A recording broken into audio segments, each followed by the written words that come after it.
অনেক দিন থেকে আমি আর আমার বাবা ভাবছিলাম একটা ছোট্ট সুন্দর বাগান বানাবো। আমার বাবা একদিন সকাল সকাল উঠে কত ফুলের চারা কিনে এনেছিল। শীতকাল তো, তাই শীতকালে ফুলের চারাগুলো খুব সুন্দর সুন্দর হয়। চারিদিকে শুধু ফুলের গাছ বিক্রি হয়। কিছু মাস আগেই আমরা এই চারাগুলো বসিয়েছিলাম। এখন দেখুন কত সুন্দর বাগান হয়ে গেছে।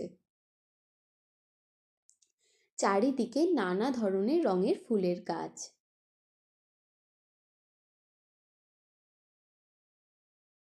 শুধুমাত্র ফুলের গাছ নয়, অনেক সবজির গাছও বসানো হয়েছে।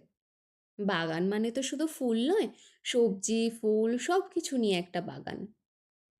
আর যখনই শীতের রোদঝলমলে আলোটা সব গাছগুলোর ওপর পড়ে, তখন গাছগুলোর সৌন্দর্য যেন আরও বেড়ে যায়। তাহলে আজকের মতো এতটুকুই। দেখা হবে আবার নতুন কোনো একটা ব্লগে। সবাই খুব ভালো থাকবেন। টাটা।